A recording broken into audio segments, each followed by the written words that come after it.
الجزائر لا شيء وبلد ما فيه ولا شيء.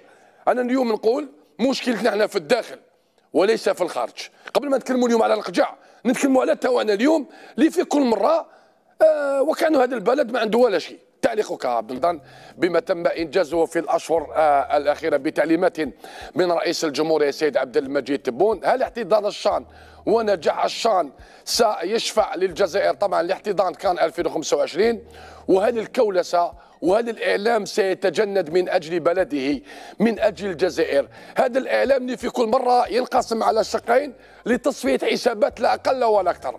إعلام يروج لأجندات، وإعلام يخدم لمصالح، وإعلام يريد تصفية حسابات لأن المسؤول الفلاني لا يتفاهم ما يتفاهمش مع هذا الشخص أو مع هذا المدير أو مع هذا الإعلامي أو شيء من هذا القبيل. هل آن الوقت لتجند الأسرة الإعلامية من أجل ملف الجزائر وإنجاح الجزائر؟ هل آن الوقت لتحرك السفارات الجزائرية والقنصليات الجزائرية؟ هل آن الوقت للاستعانة أيضا بجزائريين متواجدون في قطر، متواجدون في مصر، متواجدون في كل البلدان الإفريقية لنجاح الجزائر لاحتضان هذا الكان في ظل المنافسة الشرسة أقول، وأيضا لعبة الكواليس ولعبة الظلام بدأت تتحرك قبل انطلاق المونديال. عبد النور حاميسي، كنا في السابق نقولوا ما عندناش ملاعب، ما عندناش فنادق، ما عندناش ملاعب للحصص التدريبيه، ما عندنا ولا شيء. اليوم الحمد لله كجزائريين علينا ان نفتخر، عندنا هياكل قاعديه وعندنا منشآت عالميه، وما ترجعوناش اليوم الجزائر وكأنه الجزائر لا شيء وبلد ما فيه ولا شيء. انا اليوم نقول مشكلتنا احنا في الداخل وليس في الخارج. قبل ما نتكلموا اليوم على القجع نتكلموا على توانا اليوم اللي في كل مره وكانوا هذا البلد ما عنده ولا شيء. تعليقك عبد الله حميد؟ انا عندنا مشكل في الاستشراف. اولا اننا ركزنا اكثر على الجبهه الداخليه بانشاء المركبات الرياضيه والملاعب هذه العالميه، وما استغليناش الفرصه مونديال قطر. اولا لماذا؟ لأن في هذا المونديال كان موجود اتحادية اللي راح تنافسنا في التنظيم وهي الجامعة المغربية، والجامعة المغربية بمنتخبها كان مشارك في هذا المونديال.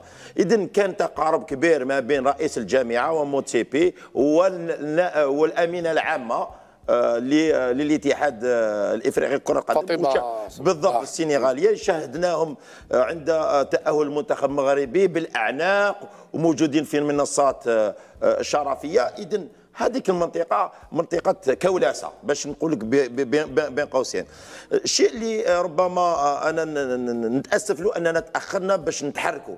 الدياسبورا تاعنا الاعلاميين الموجودين والنخبه الموجوده في الخليج وفي قطر كان من دورها انها تقوم بعمليه الدعايه لتنظيم هذا كاس افريقيا 2025 وليس التحرك بعد الوقت بدل الضائع. هذا الشيء يعني كلمت عليه في دوري المجموعات، وعملت انا شخصيا منشور قلت الجزائر نائمه في احتضان الدوره 2025، والمنافسين تاعنا كانوا يتحركوا في قطر. لماذا؟ لان تشكل لوبي وتشكلت بعد التكتلات، وهذيك التكتلات لو الاخبار كانت توصل للسلطات الجزائريه فيها تحركات فيها كولسه، كانت الدبلوماسيه الجزائريه تبدا تتحرك في قطر. وهذا الشيء اللي انا اعيب. لماذا ما عندناش الاستباقيه، ما عندناش هذه خاصيه الاستشراف؟ هذا هو الشيء اللي نتاسف له. ومشكلتنا مراد وردي الهادي خليني، عندنا ممثل واحد اليوم في الكاف اللي هو شرف الدين عماره رئيس الاتحاديه السابق. طلبت الاتحاديه الحاليه بضروره عدم بان هذا الشخص لا يمثل الاتحاديه ولا يمثل الجزائر، رغم انه شرف الدين عماره مكلف بالماليه في الكاف وربما قد ما عندوش خبره. قولوا لنا ما عندوش خبره، ما عندوش خبره، بصح يقدر نستغلوا المعارف تاعو، علاقاته كاقتصادي ناجح، كاطار جزائري نجح في مسيرته الاقتصاديه، ونعطروه وهو كيفاش العلاقات. كيف انت تعرف بلي العلاقه كيفاش تتم عن طريق هدايا، عن طريق امتيازات، امر عادي يحدث في كل عالم. احنا بقينا مركزين على اعاده مباراه كاميرون، مناوشات مؤثرين مع ايطو، عوض احنا نتحركوا. واليوتيوبر هذاك نديروا له حكايه وقصه ونركبوا بطل مغوار، هذا هو مشكل. احنا نتحركوا في قطر ونحوسوا نقنعوا نقنعوا هادو المؤثرين على البيرو اكزيكيتيف تاع الاتحاد الافريقي كاع كان متواجد في قطر، ما تحركناش للاسف. مراد وردي.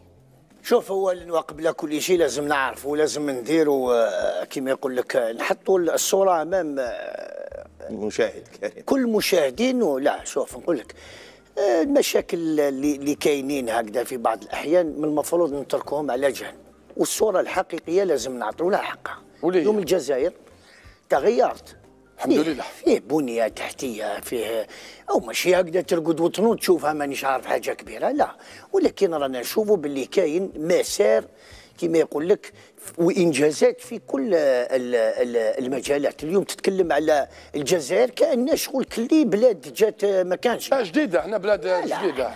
شوف، من المفروض بقات درك عامل واحد، عامل الانفراستركتور. خلاص دوك الناس لازم تعرف لافريك حقيقه، وتعرف دير المقارنه بين الجزائر وبلدان عديده وعديده. نقولوا هذه بكل صراحه. انا في بعض، لا تعرفني صريح، انا والله غير افتخر كي نشوف كاين اشياء بالك تخص، ولكن كاين اشياء راهي تندار، نقولوها بكل صراحه. الاكيد برك اليوم كذلك حنا ما ناخذوش بعين الاعتبار اشياء اللي تخلينا نتقدم وتخلينا حنا نكونوا كبار على طول الموند. وشنو هاد الاشياء مراد بالضبط؟ حنا بيناتنا راك تشوف، هو عماره لهيه في عود نزيدوا واحد ونزيدوا ثالث ونزيدوا رابع ونزيدوا خامس ونستولاو على هذه المنظومه هذه. للاسف راك تشوف هذا يجمد هذا يجمد هذا يجمد هذا. المشكل هذا كذلك لازم ناخذوه بعين الاعتبار. لا دخلي لي مشكلتنا مشكله التكتلات عندما تتحرك الاجنده الاعلاميه، لان هذه الاجنده تنتمي لروروه، لان هذه الاجنده تنتمي لزتشي، لان هذه الاجنده تنتمي لزفيزف، لان هذه الاجنده تنتمي لحداج، لان هذه الاجنده تنتمي لشرف الدين عماره. مشكلتنا اننا نعمل لاجندات ونسينا انه عندنا بلد واحد اللي يجمعنا هو الجزائر. مشكلتنا عقده، نفتخر الا بما هو موجود في المشرق، بما هو موجود في الخليج، ونرجعوا البلد تاعنا نقزموه امام الامم. هذه هي مشكلتنا. خلينا نتكلموا بلغه الصراحه اخويا العزيز. صراحه مش راك تقول كمال كاين من الرسول صلى الله عليه وسلم يقول: صلحوا بيوتكم قبل بيوت الناس، صلحوا بيوتكم قبل بيوت الناس. حنا ما عندناش فيديراسيون كيما يقول لك على البوا تاع الجيري. الجيري سي ان غران بي دون تو لي دومين. لا فيديراسيون لازم تكون فورت كيما كانت من قبل، وباش كي نهضروا كلمتنا تفوت، نجوزوا الكان نجوزوا.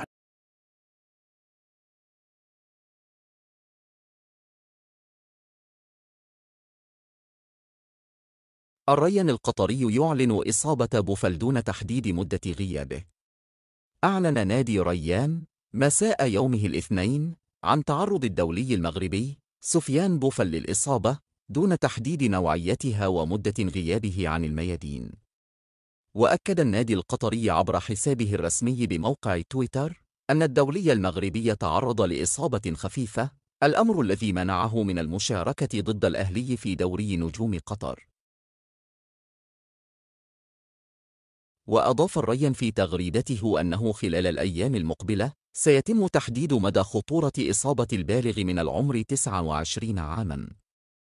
وغاب بوفل عن مواجهة فريقه اليوم أمام الأهلي لحساب الجولة 14 من الدوري القطري، والتي انتهت بفوز الريان ب4-0.